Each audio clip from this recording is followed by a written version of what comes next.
Hello बच्चों, मैं सीमा बैस।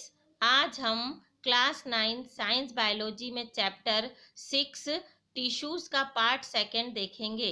इससे पहले पार्ट फर्स्ट में मैं आपको प्लांट टिश्यूज के बारे में समझा चुकी हूँ।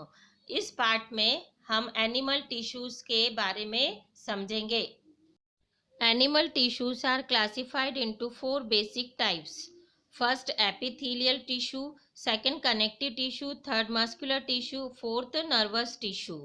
Epithelial tissues फोर टाइप में डिवाइड किया गया है: स्क्वेमस, क्यूबाइडल, कोलेमर, सीलिएटेड और ग्लैंडुलर। इसी तरह से कनेक्टिव टिश्यू के 5 टाइप्स हैं। फर्स्ट, फ्लूइड और vascular, second, skeletal, third, dense, fourth, areolar और फिफ्थ है एडिपोस। मस्कुलर टिश्यू के 3 टाइप्स होते हैं: striated, unstriated and cardiac tissues. और फोर्थ नंबर का टिश्यू है नर्वस टिश्यू। अब हम बारी बारी से एक एक टिश्यू को समझेंगे। एनिमल टिश्यूज का फर्स्ट टाइप है epithelial tissues. It is the simplest protective tissue of the animal body which cover most organ and cavities of the body. Cells of the epithelium tissues are tightly packed and form a continuous sheet. Epithelial tissue protective tissue का काम करता है। यह animal की body को protect करता है और ये बॉडी के मोस्ट पार्ट को फॉर्म करता है। इस सेल्स में टिश्यूज आपस में टाइटली पैक्ड होते हैं और एक शीट को फॉर्म करते हैं। Epithelial tissues are classified in 5 types. First, squamous epithelium, second, cuboidal epithelium, third, columnar epithelium, fourth, ciliated columnar epithelium and fifth है glandular epithelium. बच्चों, अब हम देखेंगे एपिथेलियल टिश्यूज के टाइप। फर्स्ट टाइप है squamous epithelium. This epithelium has scale like appearance. इस epithelium tissue में scale like structure पाए जाते हैं। It is further classified as, इसे क्लासिफाइड किया गया है 2 टाइप्स में। उसमें फर्स्ट टाइप है simple squamous epithelium. The cells are very thin and flat and appears as tiles over a floor. इसकी सेल्स टाइल्स के समान दिखाई देती हैं। सेकेंड है it forms delicate lining of blood vessels. ये ब्लड वेसल्स की आउटर लेयर या वॉल को बनाती हैं। इसी का सेकेंड टाइप होता है stratified squamous epithelium. Cells are arranged in many layers and are not similar. इसकी जो सेल्स होती हैं वो लेयर्स में अरेंज होती हैं और एक दूसरे से बिल्कुल भिन्न होती हैं। It is found in the outer side of the skin. इस प्रकार का जो टिश्यू है वो स्किन की आउटसाइड पर पाया जाता है। एपिथेलियम टिश्यू का सेकेंड टाइप है cuboidal epithelium.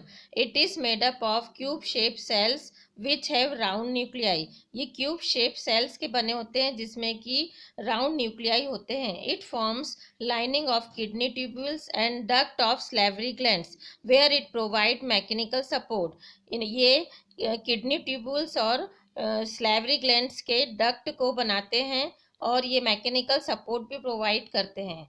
It also help in absorption, excretion and secretion. ये टिश्यूज एब्जॉर्शन, एक्सक्रीशन और सीक्रेशन प्रोसेस में हेल्प भी करते हैं। थर्ड टाइप है columnar epithelium. It is made up of tall pillar like sales with elongated nuclei. जैसे कि इसके नाम से आपको समझ में आ रहा है कॉलमनर एपिथेलियम मतलब जो कॉलम बनाते हैं। इसकी जो सेल्स होती है पिलर लाइक होती है और इलोंगेटेड न्यूक्लियाई होते हैं उसमें। It is usually found in inner lining of intestine where absorption and secretion occurs. ये इंटेस्टाइन की इनर लाइनिंग पर पाए जाते हैं जहाँ पर एब्जॉर्शन और सीक्रेशन होता है। Fourth type of epithelium tissue is ciliated columnar epithelium. When columnar epithelium cells possess cilia hair-like projections, it is called ciliated columnar epithelium. जब कॉल्यूमनर एपिथेलियम सेल्स में हेयर लाइक स्ट्रक्चर सीलियास पाए जाते हैं तो उसे कॉल्यूमनर एपिथेलियम टिश्यूज कहते हैं। The cilia have the ability to move. Cilia में या हेयर लाइक स्ट्रक्चर में मूवमेंट की एबिलिटी होती है। It is found in the respiratory tract and also lines, oviducts, sperm ducts etcetera ये रेस्पिरेटरी ट्रैक्ट में पाए जाते हैं, ओविडक्ट और स्पर्म डक्ट में भी पाए जाते हैं। Fifth type of epithelium tissue is a glandular epithelium. Sometimes portion of epithelium tissues fold inward. This result in the formation of a multicellular gland. It tissue is called glandular epithelium. कभी कभी epithelial tissues अंदर की तरफ fold हो जाते हैं तो इनके स्वरूप मल्टी सेलुलर ग्लैंड्स का फॉर्मेशन हो जाता है। इस प्रकार के टिश्यूज ग्लैंडुलर एपिथेलियम टिश्यूज कहलाते हैं। ये सीक्रेशन में मदद करते हैं, सब्सटेंसेस ऑफ सीक्रेशन जो एपिथेलियम की सरफेस पे होता है उसमें हेल्प करते हैं। अब एनिमल टिश्यू का second type connective tissue. This tissue is specialized to connect various body organs to each other. Example, it connects two or more bones to each other, muscles to bones, bind different tissues together, and also give us support to various parts of the body. The cells of connective tissues are loosely packed. इस तरह के connective tissue body के एक organ से दूसरे organ को connect करते हैं।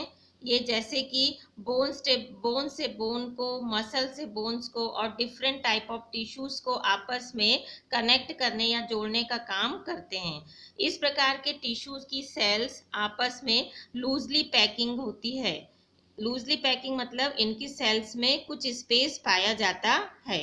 Connective tissue is further classified as first fluid, second skeletal, third dense, fourth areolar and fifth adipose. Connective tissue का फर्स्ट टाइप है फ्लूइड और वेस्कुलर टिश्यू। इसमें सबसे पहले ब्लड आता है।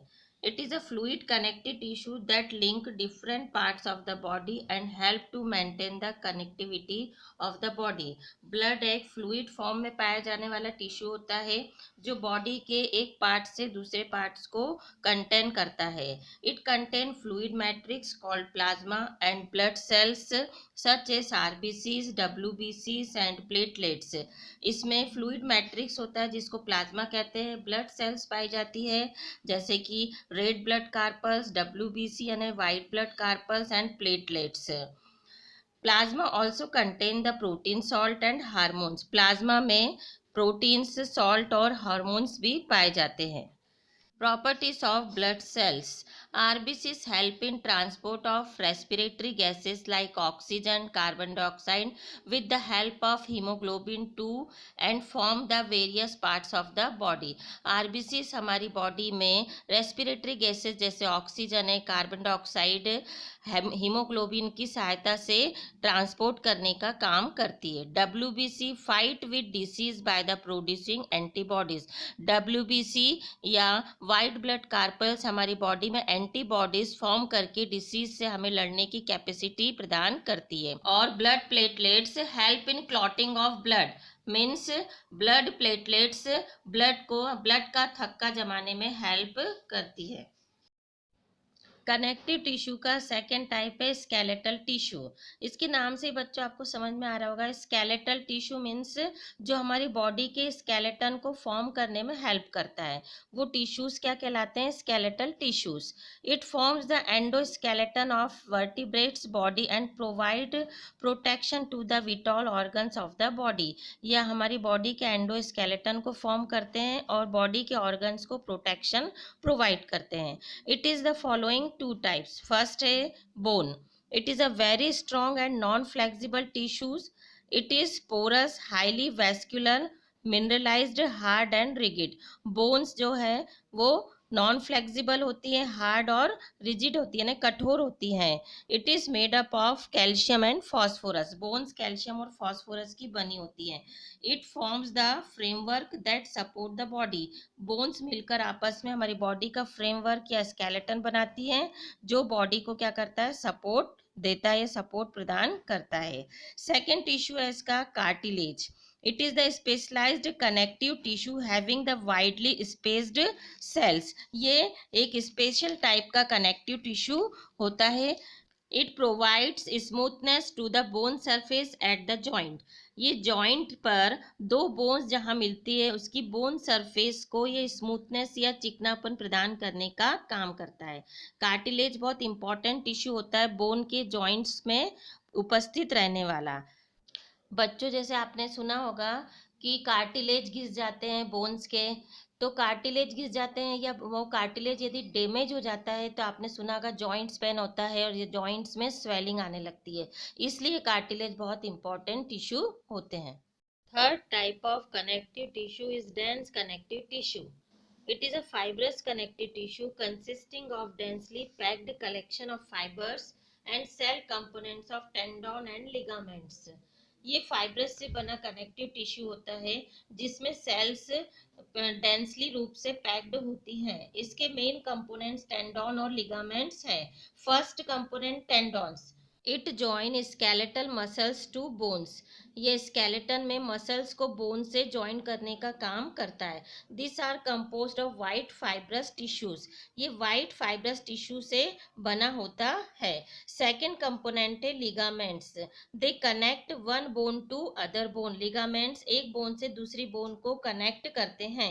अ ligament is very elastic in nature and has a considerable strength. It contain very little matrix.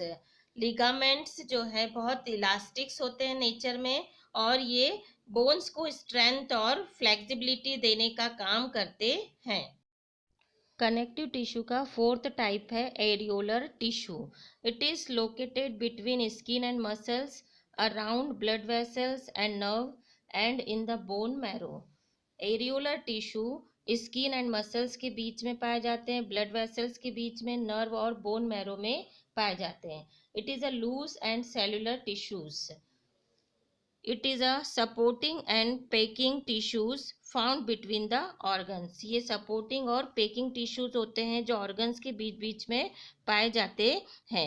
It also help in the repair of tissues. ये अन्य tissues की repairing का काम भी करते हैं। Fifth, adipose tissue. It is an aggregation of fat cell. Each fat cell is rounded or oval in shape and contain a large droplets of fat. Fat cells के इकट्ठा होने से ये टिश्यूज बनते हैं। हर फैट सेल का shape जो है वो राउंड या ओवल होता है। बहुत सारे ड्रॉपलेट्स फैट के जब इकट्ठे होते हैं तो फैट टिश्यू एडिपोज बनता है। It is located below the skin and in between internal organs. ये टिश्यू हमारी स्किन के नीचे इंटरनल ऑर्गन्स में पाए जाते हैं। एडिपोज टिश्यूज में हमारी बॉडी की एक्स्ट्रा फैट स्टोर होती है। ये इंसुलेटर का काम भी करता है। तो बच्चों, यहाँ पर हमने एनिमल टिश्यूज के दो type, epithelium tissues and connective tissue देख लिए हैं। पार्ट 3 में मैं आपको नेक्स्ट 2 टिश्यूज, मस्कुलर टिश्यू और नर्वस टिश्यू के बारे में समझाऊंगी। तब तक के लिए आप इसे समझिए और यदि कोई डाउट है, कोई कन्फ्यूज़न है तो आप मुझे कमेंट्स बॉक्स में लिख सकते हैं। Thank you.